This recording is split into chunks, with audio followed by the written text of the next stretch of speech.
हुजूर तशरीफ फरमाते सहाबा बैठे थे, एक नौजवान हाजिर खिदमत हुआ, आकर अर्ज करता है हुजूर मैं कमाता हूँ और मेरा भाई कमाता नहीं है, अखराजात सांझे हैं, हम रहते इकट्ठे हैं, तो मेरे हिस्से की कमाई भी उसकी तरफ चली जाती। इस तरह एक कमाने वाले भाई ने ना कमाने वाले की शिकायत अल्लाह के रसूल की बारगाह में पेश की। आज घर घर का दुखड़ा यही है, हर घर की बुनियादी लड़ाई की वजह ये, जो ज्यादा कमाता है वो दूसरों को खातिर में नहीं लाता। बड़ा भाई छोटों के लिए बेपनाह मोहब्बत के जज्बात रखता हो, लेकिन उसकी आमदन थोड़ी हो तो छोटे भाई उसको ताना देते कि तूने बाप के बाद कौन सी हमारे लिए जागीर बना के रखी है, तेरी औलाद तो हमारे खराजात पे पलती, तेरे बच्चों की फीसें तो हम जमा करवाते हैं। ताने किस बात पर दिए जा रहे हैं कि उसकी आमदन सिर्फ थोड़ी है।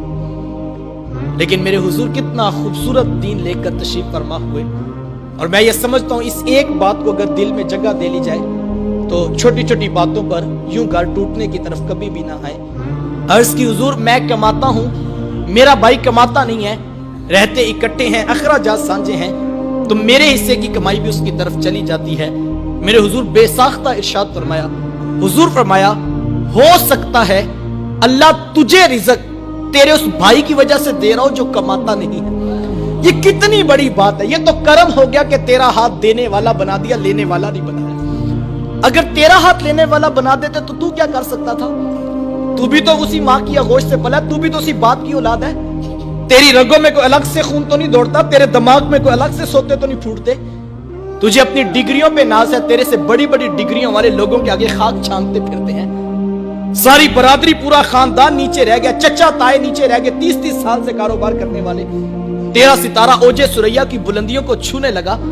तुझे इसलिए ऊंचा तो नहीं किया था कि तू एमपीए एमएनए के यहां ईद के गिफ्ट बेचता फिरे, तू जो है वो कॉलोनी वालों के साथ रिश्तेदारियां जोड़ता फिरे, तू वजीर मशीर से वजीर आजम तक रसाइयां हासिल करता फिरे।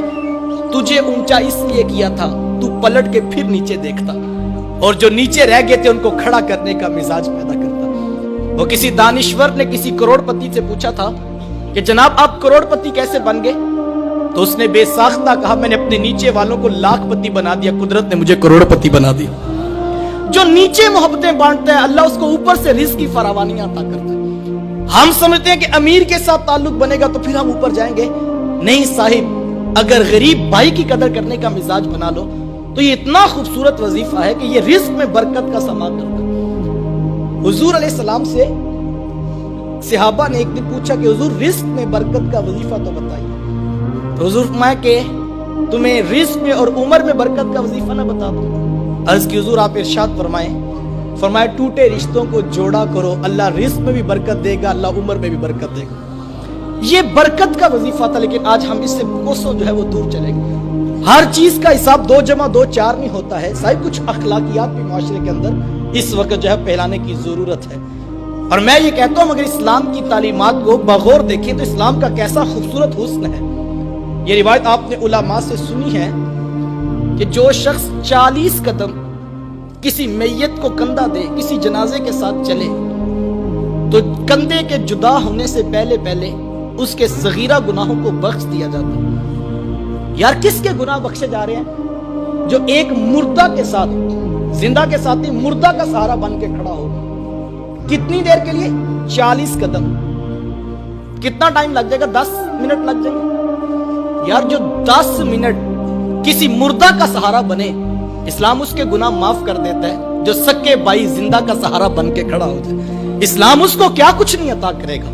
लेकिन हम बड़े जी, मुझे कोई हाजी साहब कह रहे थे कि, और दोस्त बता रहा था कि हाजी साहब ने ऐलान किया कि बरादरी में जितने भी कुल चेलन या फोतकियां होंगी उनकी रोटी हाजी साहब की तरफ से होगी। मैंने कहा बहुत अच्छी बात है, मैं किसी की नीयत पे फतवा नहीं देता, लेकिन हाजी साहब को कहना कि मरने के बाद रोटी का क्यों ठेका माला है, काश के जिंदों की कदर करने का